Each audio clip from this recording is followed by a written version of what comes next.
few people truly understand who Herod really was. History usually shows him only as the merciless king who ordered the massacre of the children in Bethlehem. A villain without hesitation. But behind the throne, behind the authority, something much darker was taking shape. Not ambition, not anger, but fear.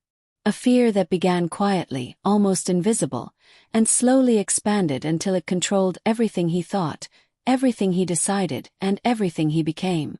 Herod was not always a monster. He was a man who slowly surrendered to insecurity. He sat in palaces surrounded by mosaics, gold, scholars, guards, and servants. Yet inside he lived like a man constantly under threat. He slept but never fully. He ate but was never satisfied. He ruled but never rested. He saw danger in every direction, even when there was none. Few know that Herod's greatest enemy was not outside his palace walls. It was inside him. He imagined betrayal even in silence. A prolonged glance felt like a conspiracy. A whisper sounded like treason. His throne was high, but his peace was gone. While his kingdom expanded, the world inside him shrank. Subscribe to the channel to learn more stories like this. Hidden moments, forgotten truths, and powerful lessons behind the characters of the Bible. Turn on notifications so you don't miss the next episode. Herod had been called Herod the Great, known for his architectural projects, fortresses, and political victories. But the man who built wonders was slowly collapsing within himself. The more he tried to secure his position, the more his anxiety consumed him. The throne that should have given him power had become a prison. And then one day, a message arrived that would break him completely. Travelers from the east, wise men who studied the stars, arrived in Jerusalem with a simple announcement. A new king had been born. For the world, it was a sign of hope. For Herod, it was the sound of collapse. The prophecy that spoke of a Messiah, a descendant of David, carried with it the promise of liberation. But to Herod, it sounded like the beginning of his downfall. He did not hear salvation. He heard competition. He did not see God's promise. He saw a threat to his crown. And fear, once it takes root, never whispers, shouts, distorts, consumes. Herod's story cannot be understood without understanding the world he lived in. Judea was not free. Rome had claimed the land. Taxes, military presence, and political pressure shaped everyday life. The Jewish people still held on to the promise that God would send a deliverer, a true king, unlike the rulers Rome had forced upon them. Herod, appointed king by Caesar Augustus, did not inherit the throne through lineage or divine calling. His authority came from strategy, diplomacy, and calculated loyalty to Rome. To the people, he was a foreign ruler. He tried to win their respect by building monuments, fortresses, and rebuilding the temple itself. But every stone he placed was also an attempt to silence his own insecurity. He believed that greatness could be constructed. But respect cannot be forced, it must be earned. Herod knew the prophecies. He understood exactly what the birth of the Messiah meant. But instead of hope, he felt panic. If God was truly raising a king, then no wall, army, or alliance could save him. This is where his story begins to darken. Before becoming king, Herod was an ambitious young man raised in a world of political tension. His father, Antipater, taught him that power belonged to those who acted first, not those who waited. Herod learned to survive through calculation, not trust.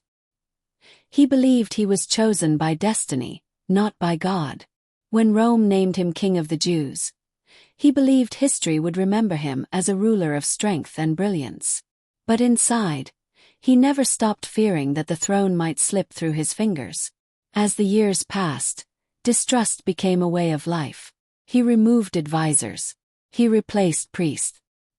He even ordered the execution of members of his own family, including the wife he loved most, because he believed their influence could threaten him. His heart slowly hardened. His identity shifted from king to survivor. When the wise men told him about the star and the birth of a new king in Bethlehem, Herod did not respond with disbelief. He responded with strategy. He summoned religious scholars to confirm the prophecy. Then he met privately with the wise men, pretending interest and devotion. He asked them to return and tell him the exact location of the child. But heaven intervened. The wise men were warned in a dream not to return. Herod realized he had been outmaneuvered, not by men but by God. And that's when fear became fury. Herod issued the order that would define his legacy forever. Every boy in Bethlehem under the age of 2 was to be killed. The screams of the mothers of Bethlehem echoed across history. The king who feared losing his throne lost something far greater: his humanity. But even after this act, Herod did not find peace. Instead, his body began to fail. Ancient historians describe a painful illness that caused infection, fever, and decay. His nights were filled with agony. His palace became a chamber of shadows. Those around him kept their distance, not out of respect, but out of fear. He was a man surrounded by power, but completely alone. Herod tried to maintain control even at the edge of death. Knowing that no one would mourn him, he ordered that many respected men of Jerusalem be executed upon his death, so that the city would be forced to cry. The order was never carried out. Herod died without honor, without love, without peace. The kingdom he desperately tried to protect fractured almost immediately. The one he had tried to kill, Jesus, grew safely, carrying a message of healing and truth. Herod's story is not only tragic, it is revealing. It shows what happens when fear replaces faith. When power becomes more important than purpose. When a throne becomes more valuable than the soul that sits on it. Herod tried to defeat prophecy. But prophecy does not negotiate. God's plan continued untouched.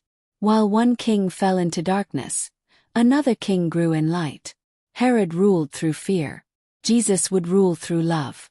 Herod held a crown of gold. Jesus would wear a crown of thorns. Herod tried to preserve his life and lost it. Jesus gave his life and redeemed others. The contrast is the message. The throne built on fear collapses. The kingdom built on love endures.